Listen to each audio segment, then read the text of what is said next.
Oracle warns of BGP exploits against payment processors. Check Point says it's found vulnerabilities in WhatsApp that could enable chat sessions to be intercepted and manipulated. Germany, Ukraine, and the U.S. independently mull responses to hacking and influence operations. Anonymous announces it wants to take its shots at QAnon.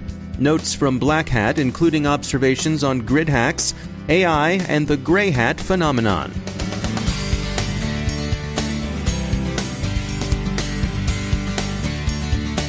Time for a moment to tell you about our sponsor, ThreatConnect.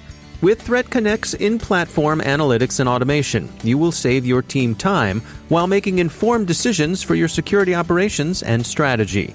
Find threats, evaluate risk, and mitigate harm to your organization. Every day, organizations worldwide leverage the power of ThreatConnect to broaden and deepen their intelligence, validate it, prioritize it, and act on it. ThreatConnect offers a suite of products designed for teams of all sizes and maturity levels. Built on the ThreatConnect platform, the products provide adaptability as your organization changes and grows. The pioneer in threat intelligence platforms, ThreatConnect provides organizations a powerful cyber threat defense and the confidence to make strategic business decisions. And if you're in Vegas for Black Hat this week, stop by ThreatConnect's booth, number 1414, to get a demo and see the platform in action. And you can always learn more and get a free ThreatConnect account at threatconnect.com. And we thank ThreatConnect for sponsoring our show. Major funding for the CyberWire podcast is provided by Cylance. From the Black Hat Conference in Las Vegas, where it's a dry heat, I'm Dave Bittner with your CyberWire summary for Wednesday, August 8th, 2018. Oracle warns that attacks in July sought to exploit the Border Gateway Protocol in an attempted DNS redirection attack against U.S. payment processors DataWire, Vantiv, and Mercury payment systems. There had been an earlier series of attacks in April that worked the same exploit against cryptocurrency wallets. Security firm Check Point says it's found vulnerabilities in WhatsApp's cross-platform messaging app. The issues, which Check Point disclosed to WhatsApp, could, the researchers say, be used by an attacker to intercept and manipulate group chat sessions. WhatsApp told the New York Times that Check Point's discoveries amount to seeing its app function as designed, so the company's response to the disclosure remains unclear. Such an attack could have various purposes, but the one most commented on is the possibility of exploiting WhatsApp to spread disinformation.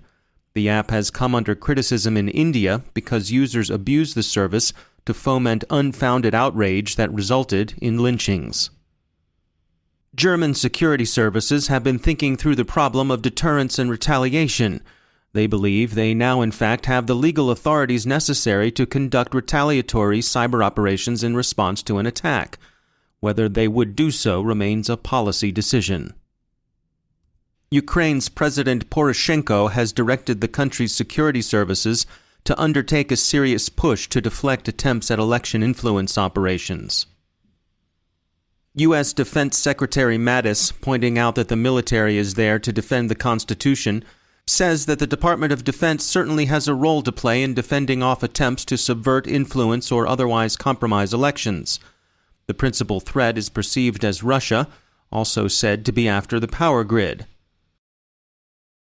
Tech Congress is an organization that aims to bridge the gap between the tech community and policymakers in Washington, D.C. They offer congressional innovation fellowships for tech-savvy individuals to work directly with members of Congress. Travis Moore is founder and director of Tech Congress. We place technologists to work with members of Congress through this one-year fellowship. This is a residential fellowship. You have to relocate to Washington, D.C. and show up in the congressional office for a year.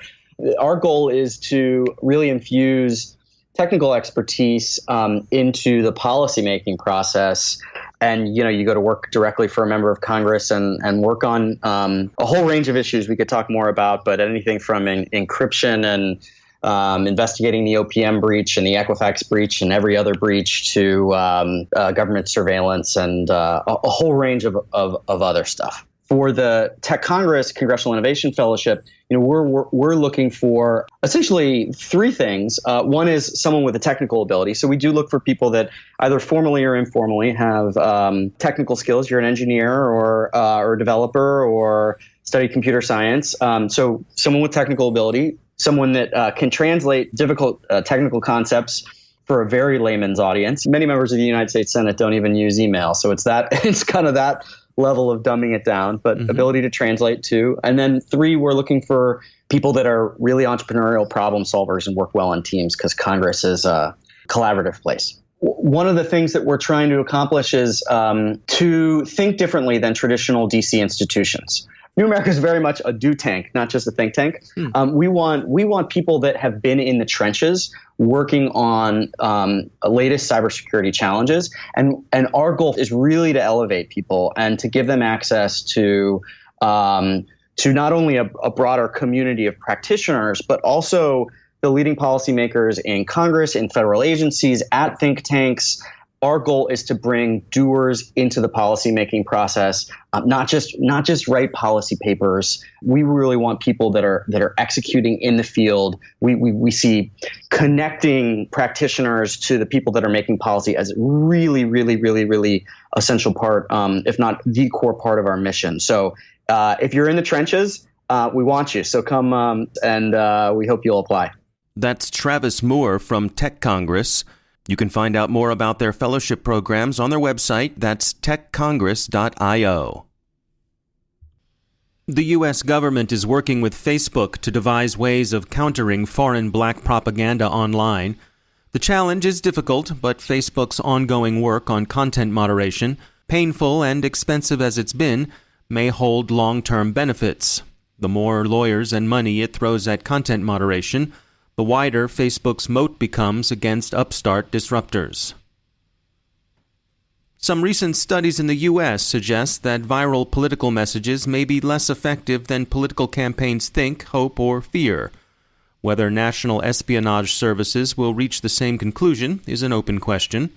The online operation that Anonymous has just announced against QAnon may provide an interesting case study, although anonymous ops have tended to fizzle over the last several years.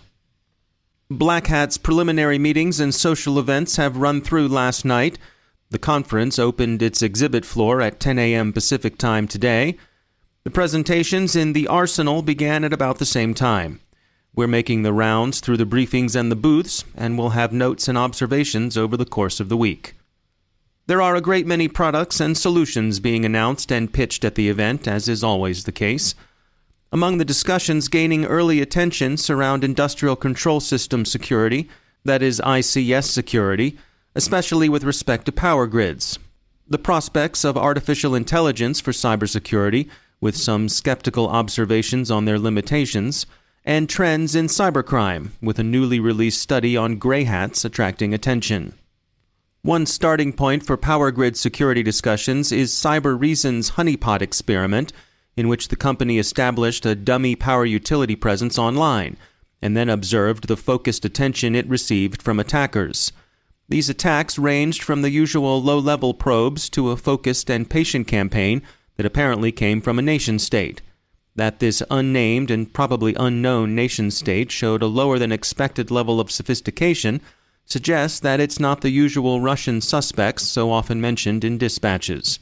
This actor worked hard to get in, established itself in the honeypot, and then went quiet, presumably biding its time until the right moment came to attack.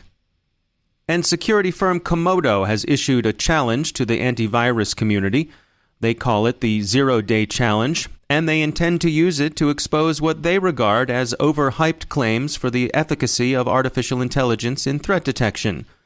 That AI has value in detection would appear to be beyond serious dispute, but Komodo seems interested in debunking some of the larger silver bullet claims that would anthropomorphize the popular family of technologies. In earlier conversations with us, Komodo has said that certain problems of malware detection are formally undecidable, and it's this problem they think has been overlooked by some of the less critical and serious proponents of AI as a panacea. We'll take a look this week and see how the challenge progresses. A study commissioned by Malwarebytes on the true cost of cybercrime reports a disturbing trend: the rise of the gray hats, those security professionals who keep their legitimate day jobs but moonlight in cybercrime, or at least in questionable and dodgy activities. The study concludes that 1 in 20 security professionals in the U.S. are perceived as gray hats, and the fraction is much higher in some other parts of the world. How close the perception is to reality may be open to debate. The prevalence of hacker chic style in the security community may inflate it. We've lost track of the number of t-shirts we've seen wandering around here that sport skulls, the Punisher's logo, and so on. Not to mention pirate beards and legible apparel reading, "I don't date white hats." But it's an unpleasant conclusion to contemplate. And here's a pro tip. Those who wish not to be mistaken for gray hats would do well not to wear a gray hat. Or a black hat, for that matter. We speak metaphorically. Perception isn't reality. But on the other hand, it is one of several aspects of reality. And now, an open letter from your dedicated SOC analyst. Our team works around the clock, yet we're being flanked on all sides and can't get in front of threats fast enough. If we had a theme song, it would be "The Roof is on Fire." Speaking of fire, each attack is more sophisticated than the last, and our current operations aren't advanced enough to keep up. Our team is already stretched thin, and companies keep poaching our talent pool, affecting our level of tradecraft. We need help, and fast. On the Metro, I heard an ad from a company called Looking Glass Cyber Solutions. They have as-a-service security solutions built upon 20 years of experience, proper security chops, and the infrastructure to support security teams like ours. It's time the good guys scored a point. Learn more at lookingglasscyber.com.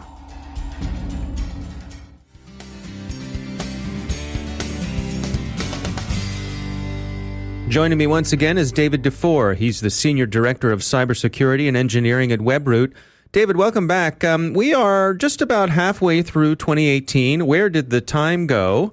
And we thought it would be a good opportunity to kind of take stock, look back at some of the predictions we made at the beginning of the year, see how they played out, what lived up to the hype, what fell flat. What are you all seeing there? Hi, David. Great to be back again, as always. 2018, from a purely security perspective, is turning out to be kind of a boring year. We're seeing the same problems we were seeing last year in terms of phishing, ransomware really being the key drivers right now in security. The ransomware providers, as we say, are really honing their game and getting good at delivering ransomware. Phishing is still, as always, top of mind in terms of ways into systems. So it's kind of a little bit of a replay of 2017 at the moment. It was still not seeing any huge major global attacks or anything like that? Nothing major at the moment. I guess we had the router problem here recently. That's probably the biggest issue we've seen this year. Usually we see some before summer, and then I think the cyber criminals take the summer off, and then we'll start seeing some things pop up in September, October timeframe. So I think it'll be kind of a gentle summer. But other than the router issue right now, that's really been the big problem. Now, based on what we've seen so far, what's your advice to people heading into the second half of the year? Great question. And it's going to be, as I've said to you before, David, the more mundane, the more applicable it'll be. I think, as people go on vacation, as they're traveling or through the summer and the rest of the year, let's make sure we're really paying attention to our wireless security when we're in public places. Maybe get a good VPN to ensure you're having good point-to-point security. As always, patches and backups and things like that. Just practice your basic cyber hygiene, because right now there's nothing super critical that we haven't seen before that would tell me to do something more than the standard cybersecurity hygiene packages that are out there. Now, what about cryptojacking and cryptocurrency? I mean, we really thought, we were going to run out of electricity for a while, right? That's right, David. We were all the power plants were firing up and everything to handle all the cryptojacking power requirements. First of all, cryptocurrency, The biggest problem there has been the hacking of crypto wallets and things like that. So just real quick to reiterate with the cryptocurrency, be sure if you're investing in that, you have a really reputable site that you're investing with and they have good security, because the biggest problem with cryptocurrency is having your wallet hacked. But as for cryptojacking, that's one of my favorite topics, because all year people have been talking about that. It's the big thing. It's a big problem. I'm going to kind of go back to, I was saying I couldn't figure out how a cyber criminal would make money off of cryptojacking, because most cyber criminals, they're not multi-vertical. They're focusing on ransomware, or they're focusing on delivering malicious software, where cryptojacking was people just kind of mining cryptocurrency while they were on your machine. So I thought it might be a problem in terms of using resources on your machine, but I didn't believe people would be distributing malicious software through cryptojacking. So I do think it's going to be something we need to pay attention to, but I'm not sure that it's going to be this big, horrible thing we all thought it would be. David Dufour, thanks for joining us. Thanks for having me, David. And that's the Cyberwire. For links to all the stories mentioned in today's podcast, check out our daily news brief at thecyberwire.com. Thanks to all of our sponsors for making the Cyberwire possible, especially to our sustaining sponsor, Cylance. To find out how Cylance can help protect you using artificial intelligence, visit Cylance.com. And Cylance is not just a sponsor, we actually use their products to help protect our systems here at the Cyberwire. And thanks to our supporting sponsor, VMware, creators of Workspace ONE Intelligence. Learn more at VMware.com. The Cyberwire podcast is proudly produced in Maryland out of the startup studios of Data Tribe, where they're co-building the next generation of cybersecurity teams and technology. Our Cyberwire editor is John Petrick, social media editor Jennifer Iben, technical editor Chris Russell, executive editor Peter Kilpie, and I'm Dave Bittner. Thanks for listening.